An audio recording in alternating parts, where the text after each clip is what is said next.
Commander Sarah Chun stood at attention in the briefing room of Naval Special Warfare Command, her crisp uniform bearing the insignia of a decorated helicopter pilot. The fluorescent lights cast harsh shadows across the faces of the assembled officers, but none as harsh as the expression on Admiral Marcus Steele's weathered face. "So, you're the famous Iron Widow," Admiral Steele said, his voice dripping with disdain as he looked up from her service record. The room fell silent except for the hum of air conditioning and the distant sound of helicopters taking off from the base.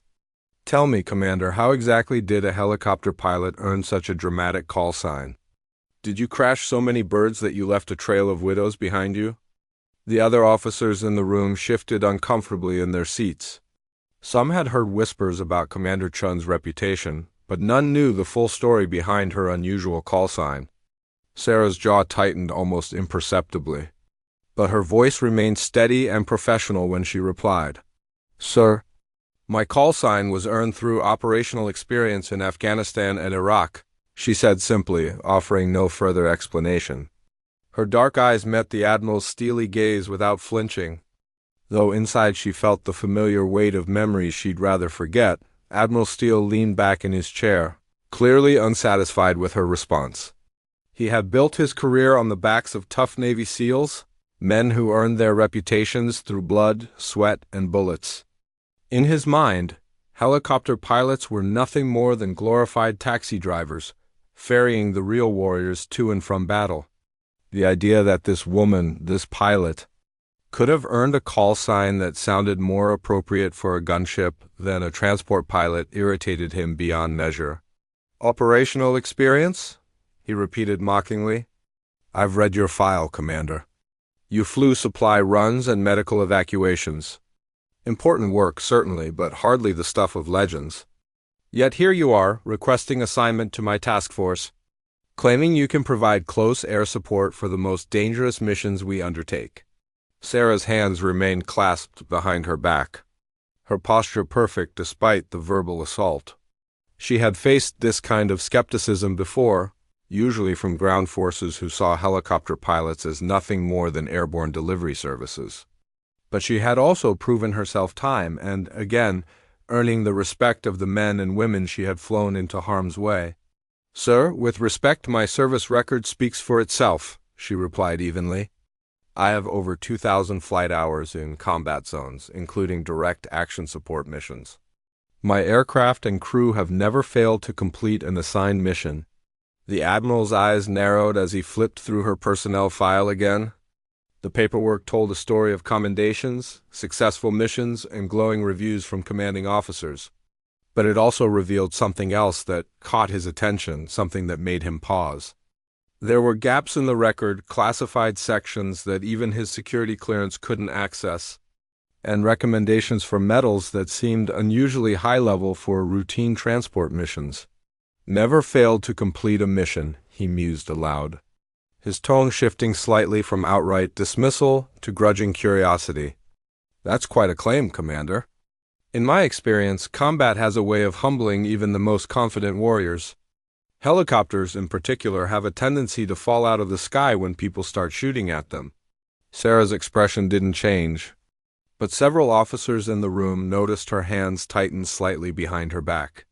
The Admiral's words had struck closer to home than he realized, touching on experiences that had forged her into the pilot she had become. "Helicopters are vulnerable aircraft, sir," she acknowledged. "That's why crew training, mission planning, and tactical awareness are so critical. My crew and I have developed techniques that maximize our effectiveness, while minimizing our exposure to enemy fire." Admiral Steele stood and walked to the large map of Afghanistan mounted on the briefing room wall. Red pins marked current operational areas where his SEAL teams were deployed, each one representing missions of incredible danger and complexity. The idea of trusting these operations to an unknown pilot, especially one with such an unusual call sign, went against every instinct he had developed over 30 years of military service. "Iron Widow," he said again, turning back to face her. "It sounds like something out of a comic book. In my day, call signs meant something. They told a story about who you were and what you had done." Snake got his name because he could slither through enemy territory unseen. Hammer earned his because he hit hard and never missed his target. But Iron Widow? What kind of story does that tell? The tension in the room was palpable now. Every officer present understood that this was more than just a routine briefing or assignment discussion. This was a test, a confrontation between old-school military tradition and something new. Something that challenged the Admiral's preconceptions about combat aviation and the role of women in special operations. Sarah took a barely perceptible breath before responding. Sir, call signs are typically earned through specific incidents or characteristics observed by fellow service members. The circumstances surrounding mine are classified, but I can assure you that it reflects my commitment to bringing every warrior home, regardless of the cost to myself or my aircraft. Her words hung in the air like a challenge, and for the first time since the meeting began, Admiral Steele found himself genuinely curious about the woman standing before him. There was something in her voice, a steel beneath the professional courtesy, that suggested depths he hadn't expected. But his skepticism remained firmly in place, reinforced by decades of experience that had taught him to trust actions over words, results over promises. 3 days later, Admiral Steele found himself in the operations center at 0300 hours, monitoring a mission that had gone sideways in the worst possible way. Echo Team, one of his most experienced SEAL squads, was pinned down in a Taliban stronghold 30 miles north of Kandahar. What should have been a quick reconnaissance mission had turned into a nightmare when the team stumbled into a major weapons cache and found themselves surrounded by over 40 enemy fighters. The large screens in the operations center displayed real-time feeds from surveillance, drones circling overhead, showing muzzle flashes in the darkness as Eco Team fought desperately to hold their position. Radio chatter crackled through the speakers, punctuated by the sound of gunfire and explosions that made every person in the room wince. Overwatch. This is Eco 1, came the strained voice of the team leader through the radio. We're taking heavy fire from all sides. Request immediate extraction. We have 2 wounded and are running low on ammunition. Admiral Steele grabbed the microphone, his face grim in the blue glow of the monitors. Eco 1, this is command. Be advised, nearest extraction assets are 40 minutes out. Can you hold your position? The pause that followed seemed to last forever. When Eco 1's voice came back over the radio, it carried a tone that every military commander dreaded hearing. Negative, command. We've got our PGs incoming and they're closing in fast. If we don't get out of here in the next 10 minutes, we're not getting out at all. That's when Commander Sarah Chun stepped into the operations center, still wearing her flight suit and carrying her helmet under her arm. She had been conducting routine maintenance on her aircraft when she heard the emergency calls over the radio. Without waiting for orders, she had sprinted across the base to the operations center. Sir, I'm fueled and ready for immediate launch, she announced, her voice cutting through the tense atmosphere like a blade. I can be on station in 15 minutes. Admiral Steele spun around, his expression a mixture of surprise and irritation. Commander, this is a combat extraction under heavy fire. This isn't a medical evacuation or supply run. These are enemy fighters with heavy weapons who know exactly what to do when helicopters show up. Sarah stepped closer to the tactical display, studying the enemy positions marked in red around Eco Team's location. Her mind was already calculating approach routes, wind patterns, and firing solutions with the automatic precision of someone who had done this countless times before. Sir, those men are going to die if someone doesn't get them out, she said simply. My crew and I are trained for exactly this type of mission. We can extract them. The Admiral's face darkened with anger. Your crew? Commander, this requires a gunship escort, close air support, and a detailed extraction plan. What you're suggesting is suicide, both for you and for Echo Team. 1 helicopter against 40 fighters is not a rescue operation. It's a death sentence. But Sarah was already moving toward the communication console, checking her watch against the mission timeline displayed on the screens. Sir, in the time it takes to organize a proper rescue package, Echo Team will be overrun. They need extraction now, not in an hour when the cavalry arrives. The radio crackled again, and this time Echo One's voice was barely audible over the sound of sustained gunfire. Command, we're being flanked from the east. Request any available assets immediately. We may not have much time left. Admiral Steele looked at the tactical display, then at Commander Chun, his mind racing through limited options and impossible choices. Every instinct told him that sending one helicopter into that hellstorm was madness. But the alternative was listening to 8 of his best warriors die over the radio while he waited for reinforcements that might arrive too late. "What's your plan, Commander?" he asked finally, his voice tight with reluctance. Sarah moved to the large tactical map, pointing to specific terrain features with the confidence of someone who had studied the area extensively. "I'll approach from the south, using this ridgeline for cover. The terrain gives me a masked approach until I'm within 200 meters of their position. Once I'm in position, I'll use suppressive fire to clear a landing zone while Echo Team moves to extract." Suppressive fire? Admiral Steele's eyebrows shot up. "Commander, you're flying a transport helicopter, not an attack aircraft. What exactly do you plan to suppress them with?" For the first time since entering the operations center, Sarah allowed herself a slight smile. "Sir, my aircraft has been modified for special operations support. We carry more than just passengers." The Admiral stared at her for a long moment, trying to read the confidence in her eyes and determine if it was based on genuine capability or dangerous overconfidence. The sounds of battle continued to echo from the radio, each burst of gunfire a reminder that time was running out for Echo Team. "You realize," he said slowly, "that if you go in there and get yourself killed, I'll have to explain to your family why I let a helicopter pilot attempt a mission that should have been assigned to an attack squadron." Sarah's expression grew serious as she met his gaze directly. "Sir, if I don't go in there, you'll have to explain to 8 families why their husbands and fathers died waiting for help that never came. I'd rather take that risk than live with that certainty." The operations center fell silent except for the continuing radio chatter from Echo Team and the hum of electronic equipment. Every person in the room understood that they were witnessing a moment that would define careers and possibly determine whether good men lived or died. Admiral Steele looked once more at the tactical display, then at Commander Chun's determined face. "Get your crew," he said finally. "You have authorization for immediate launch." "And Commander?" "If you're going to do this, you better make sure Iron Widow means something more than just a clever nickname."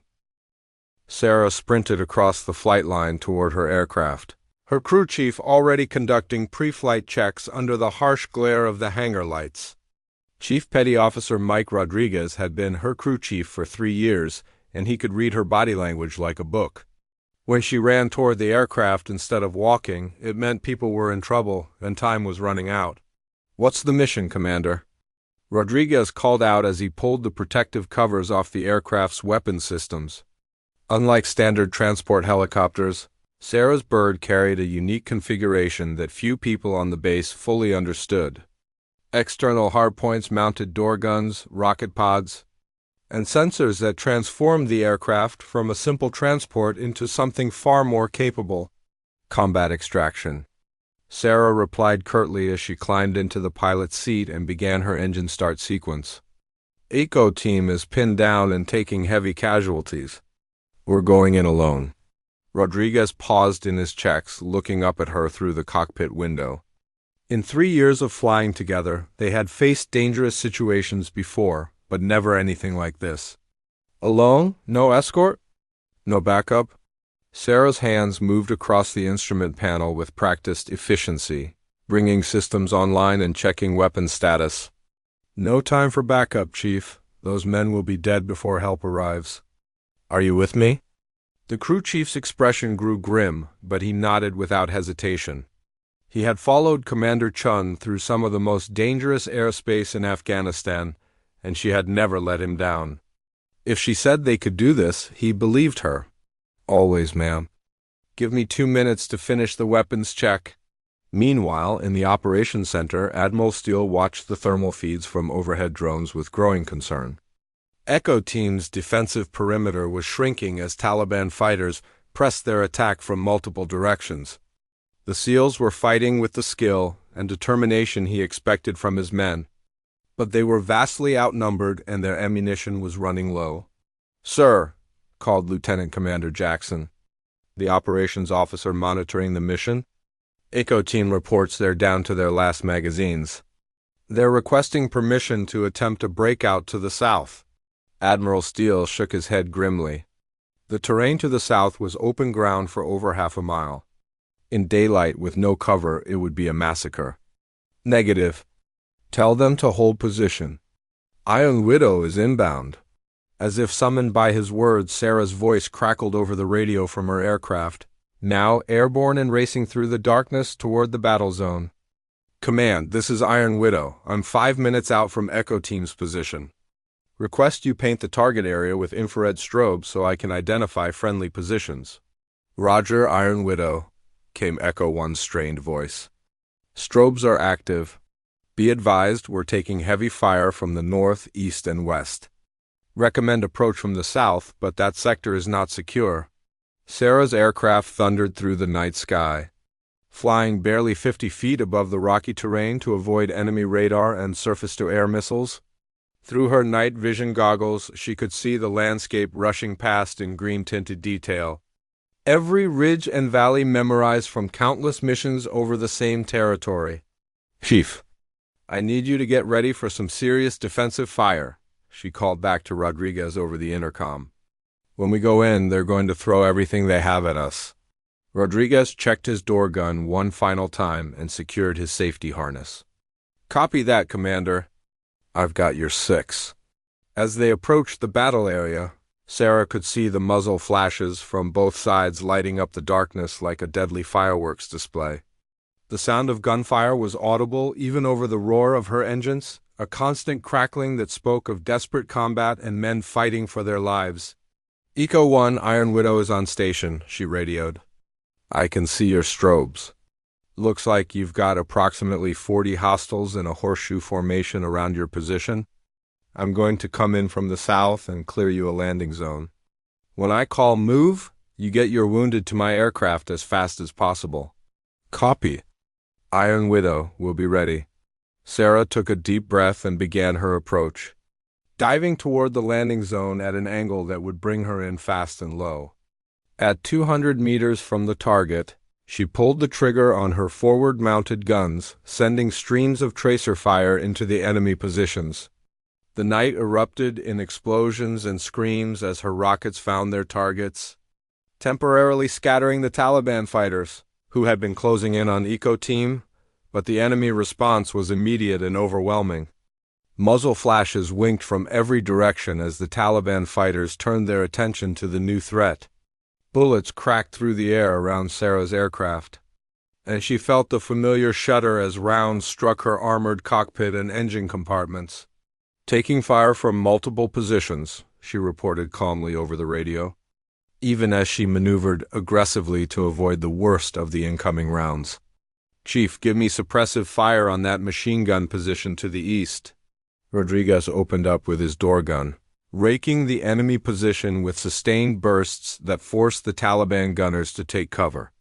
But there were too many enemy fighters for one door gun to suppress, and Sarah knew she had only seconds before they would coordinate their fire and bring her aircraft down. That's when she made a decision that would forever change Admiral Steele's opinion of helicopter pilots and call signs. Instead of pulling back to safety, Sarah pushed her aircraft forward into the teeth of the enemy fire, using her helicopter as a shield between Echo Team and the Taliban fighters.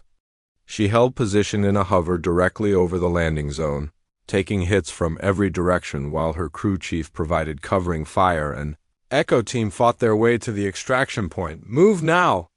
she shouted over the radio as bullets shattered her windscreen and warning lights flashed across her instrument panel. "Get to the bird." Echo Team moved with practiced efficiency through the chaos, carrying their 2 wounded comrades toward Sarah's hovering helicopter. Bullets continued to crack through the air around them, but the Taliban fighters were having difficulty getting clean shots with the aircraft positioned between them and their targets. Sarah held her position despite the increasing damage to her aircraft, her hands steady on the controls as systems began to fail around her. "Commander, we're losing hydraulic pressure," Rodriguez shouted over the intercom while continuing to return fire. "Engine temperature is climbing fast." Sarah checked her instruments quickly, seeing warning lights cascade across the display panel. Her aircraft was taking massive damage, but Eco Team was still 50 meters from safety. She gritted her teeth and maintained her hover, knowing that any movement now would expose the SEALs to concentrated enemy fire. An RPG streaked past her rotor blades, missing by less than 10 feet before exploding against a rock outcropping behind them. The shockwave rocked the aircraft violently, but Sarah compensated with control inputs that spoke of thousands of hours of combat experience. "Almost there, Iron Widow," called Echo 1 as his team reached the aircraft. 30 seconds. But 30 seconds felt like an eternity as more enemy fighters converged on their position. Sarah could see muzzle flashes from at least 6 different locations, all focused on her aircraft. Her port engine was running rough, hydraulic fluid was streaming from damaged lines, and her electrical system was throwing fault codes faster than she could acknowledge them. Then she saw something that made her blood run cold. Through her night vision, she spotted 3 Taliban fighters maneuvering around the eastern flank with an RPG launcher, positioning themselves for a clear shot at her aircraft's vulnerable tail rotor. If they succeeded, her helicopter would spin out of control and crash, killing everyone aboard. "Chief, 3 hostiles with RPG moving to our 4 o'clock, she called over the intercom. "I need you to engage them now." Rodriguez swiveled his door gun toward the threat, but the angle was wrong. He couldn't bring his weapon to bear without exposing himself to fire from the other enemy positions. "Can't get a clear shot, Commander. They're using the rocks for cover." Sarah made another split-second decision that would have been impossible for anyone without absolute confidence in their aircraft and abilities. She rotated her helicopter 30 degrees to the right, exposing her side to concentrated enemy fire but giving Rodriguez a clear shot at the RPG team. "Now, Chief, take them down." Rodriguez didn't hesitate. His door gun erupted in a sustained burst that caught all 3 Taliban fighters in the open. The RPG round they had been preparing to fire exploded harmlessly against the rocks, eliminating the immediate threat to her aircraft's tail rotor, but the maneuver had cost them dearly. With her aircraft now exposed to fire from the north and west, bullets began finding their mark with devastating effect.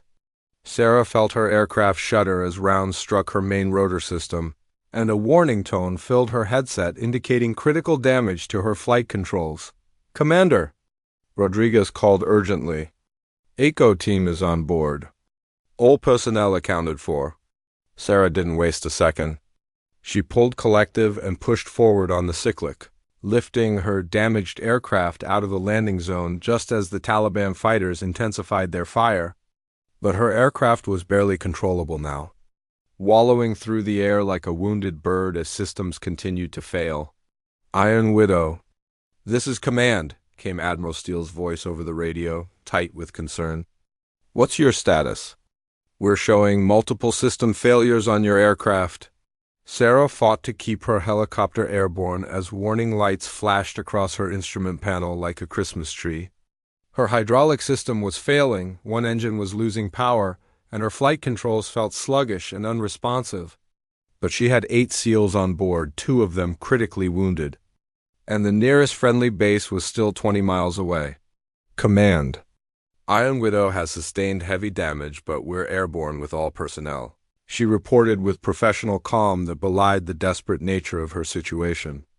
"Requesting immediate medical evacuation at base for 2 critical casualties." In the back of the aircraft, Echo Team's medic was working frantically on the wounded SEALs while his teammates provided what assistance they could in the cramped cabin. The team leader moved forward to the cockpit, where he could see Sarah fighting to control the damaged aircraft. "Ma'am, how bad is the damage?" he asked quietly, understanding enough about aircraft systems to recognize that they weren't out of danger yet. Sarah checked her instrugen. noting that her oil pressure was dropping and her remaining engine was beginning to run rough. "We'll make it," she said simply, though privately she was calculating whether they had enough altitude and forward airspeed to autoritate to safety if the engine failed completely behind them. The Taliban fighters had ceased their pursuit, apparently convinced that the damaged helicopter would crash before reaching friendly territory. But they underestimated both Sarah's flying skills and her determination to get her passengers home safely for the next 20 minutes. She nursed the crippled aircraft through the darkness, constantly adjusting power settings and control inputs to compensate for failing systems. Rodriguez monitored the engine parameters and damage reports, while maintaining watch for any pursuing aircraft or surface-to-air threats. When the lights of the base finally appeared in the distance, Sarah allowed herself one moment of relief before focusing on what would be the most challenging landing of her career. Her aircraft was barely controllable, leaking fluids from multiple systems, and operating on one engine that could quit at any moment. "Tower. Iron Widow requesting emergency landing clearance," she radioed. "I have 8 souls on board, 2 critically wounded. Be advised, I may not be able to execute a normal approach. Iron Widow Tower, you're cleared for emergency landing on any runway. Fire and rescue crews are standing by." As Sarah began her final approach, Admiral Sneered stood in the control tower watching her damaged aircraft struggle toward the runway. For the first time since their initial meeting, he was beginning to understand that there might be more to Commander Chun and her unusual call sign than he had initially believed. Sarah's damaged aircraft touched down on the runway with a bone-jarring impact that sent sparks flying from the landing gear. The helicopter bounced twice before settling onto the tarmac, black smoke pouring from the damaged engine compartment. Fire trucks raced toward the aircraft as Sarah shut down the remaining engine and began emergency shutdown procedures. "Everybody out. Move, move, move," she called over the intercom as Rodriguez threw open the cabin door. Echo team evacuated quickly, carrying their wounded comrades toward the waiting ambulances while emergency crews swarmed. Around the smoking aircraft, Admiral Sneered arrived at the flight line. Just as Sarah climbed down from the pilot's seat, her flight suit torn and stained with hydraulic fluid, she moved with the careful precision of someone who had been through a traumatic experience but was determined not to show weakness in front of her crew or the assembled personnel. "Commander," the Admiral said as he approached, his voice carrying a tone of respect that hadn't been there during their first meeting. "That was some of the finest flying I've ever witnessed. How are you feeling?" Sarah pulled off her damaged helmet and ran a hand through her sweat-dampened hair. "I'm fine, sir." "How are the wounded?" "Both SEALs are stable and en route to the medical facility. The doctors think they'll make a full recovery thanks to the speed of your extraction." Admiral Sneered paused, looking at the bullet holes that peppered her aircraft from nose to tail. "Commander, I owe you an apology. When you first walked into my briefing room, I made assumptions about your capabilities based on my own prejudices. What you did tonight proves that I was wrong." But Sarah held up a hand, stopping him before he could continue. "Sir, with respect, you weren't entirely wrong. What we accomplished tonight wasn't the result of my flying skills alone. It was because of the training, equipment, and support that you and officers like you have provided. Echo Team performed flawlessly under fire. My crew chief never hesitated when things got dangerous. And our aircraft was modified specifically for missions like this one." The Admiral studied her face, recognizing something in her demeanor that suggested there was more to the story. "Commander, I think it's time you told me the real meaning behind your call sign. After what I witnessed tonight, I believe there's more to Iron Widow than anyone has shared with me." Sarah was quiet for a long moment, watching the fire crews finish securing her aircraft and the medical teams, loading the last of the wounded SEALs into ambulances. When she finally spoke, her voice carried the weight of memories that had shaped her into the pilot she had become. "Sir, the call sign dates back to my second deployment in Afghanistan. I was flying medical evacuations in Helmand Province, mostly routine missions picking up wounded soldiers from forward operating bases and getting them to surgical facilities. She paused, looking out across the flight line where other aircraft sat waiting for their next missions. There was a forward operating base called Firebase Iron, manned by about 40 soldiers who were conducting security patrols in a particularly dangerous area. They were taking casualties on a regular basis, and I was making 2 or 3 flights a week to evacuate their wounded. Admiral Steele listened intently, beginning to understand that this story would explain not just her call sign but the confidence and skill he had witnessed during the rescue mission. The Taliban had been monitoring our evacuation patterns, Sarah continued. They figured out that every time soldiers were wounded at Firebase Iron, a helicopter would arrive within an hour to evacuate them. So they set up an ambush. The memory was clearly painful, but Sarah's voice remained steady as she recounted the events. When the call came in for a wounded soldier, I responded normally, following standard procedures. But when I arrived at the landing zone, I realized immediately that something was wrong. The wounded soldier was there, but he was bait. The Taliban had surrounded the landing zone with over 60 fighters, waiting for the evacuation helicopter to arrive. Admiral Steele felt a chill as he began to understand the scope of what she had faced. How many people were at the firebase? The wounded soldier and 3 others who had stayed behind to protect him.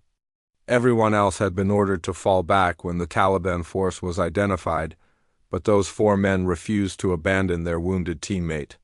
Sarah's expression grew distant as she relived the memory. When I landed, the Taliban opened fire from every direction. My aircraft took massive damage immediately. But those 4 soldiers were fighting for their lives and had no way to escape without extraction. The parallel to the night's mission was obvious, but Admiral Steele sensed that this earlier incident had been even more desperate. What did you do? I stayed, Sarah said simply. My aircraft was shot to pieces, my crew chief was wounded, and we were surrounded by enemy fighters who were determined to kill everyone at that landing zone. But I had taken an oath to never leave a fallen comrade behind, and that included the men who had risked their lives to protect their wounded teammate. She turned to face the Admiral directly, her eyes reflecting a steel that he was beginning to understand had been forged in combat. For 45 minutes, I kept that aircraft in the landing zone while those soldiers fought their way to extraction. We took over 200 hits from small arms fire, 3 RPG impacts, and sustained damage to every major system on the aircraft. But we got all 5 men out alive. Admiral Steele was quiet for a moment, processing the magnitude of what she had described. And the call sign? Sarah's expression softened slightly, carrying a hint of sadness mixed with pride. When we finally made it back to base, my aircraft was so badly damaged that it was written off as a total loss. The maintenance crews said it was a miracle that we stayed airborne long enough to complete the mission. But the soldiers I evacuated that day, they said something different. She paused, looking back at her current aircraft, which bore similar battle damage from the night's mission. They said that anyone who could take that much punishment and still refuse to quit had to be made of iron, and since I had made so many widows among the Taliban fighters that day, they started calling me Iron Widow. The name stuck.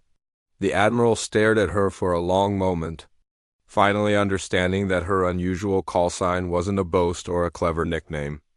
It was a testament to her willingness to absorb incredible punishment while protecting the men and women who depended on her for their lives. 3 weeks later, Admiral Steele stood before a gathering of senior officers in the same briefing room where he had first met Commander Sarah Chun, but this time, the atmosphere was completely different. Instead of skepticism and dismissal, the room buzzed with respect and anticipation as the Admiral prepared to announce his decision regarding the Special Operations Task Force assignment. "Gentlemen," Admiral Steele began, his voice carrying the authority of 3 decades of military leadership, "I've called this meeting to discuss the integration of aviation assets into our special operations missions.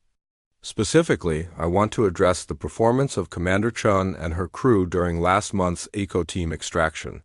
He clicked a remote, and the large screen at the front of the room displayed tactical footage from the rescue mission.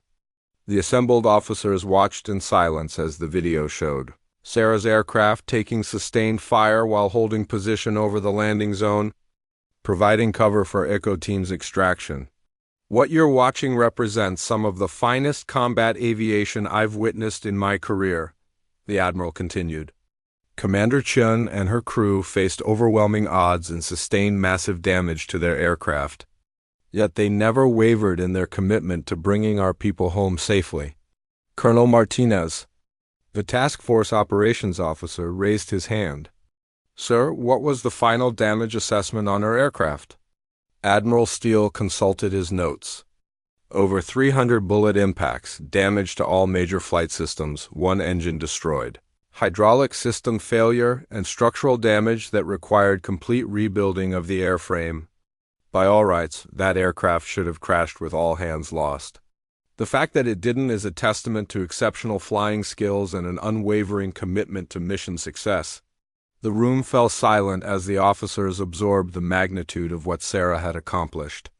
Several of them had flown combat missions themselves and understood how difficult it would be to control a damaged aircraft under such extreme conditions. But technical skills alone don't explain what happened that night. Admiral Steele continued. What made the difference was something that can't be taught in flight school or learned from a manual. It was the kind of courage and determination that separates good pilots from legendary ones. He clicked to the next slide, which showed Sarah's complete service record, including the classified details that had been hidden during their first meeting. The assembled officers could see a pattern of increasingly dangerous missions, all completed successfully despite overwhelming odds. Commander Chun has flown 167 combat missions over 4 deployments.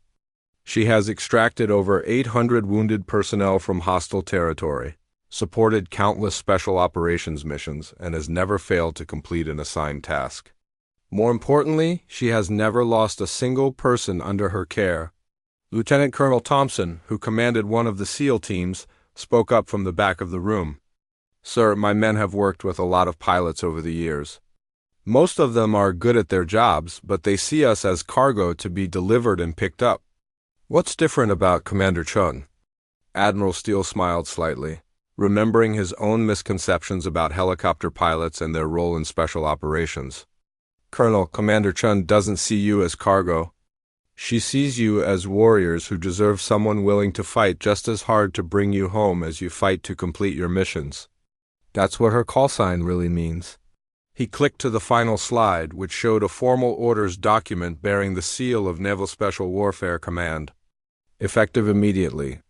Commander Chen and her crew are being assigned to permanent duty with Special Operations.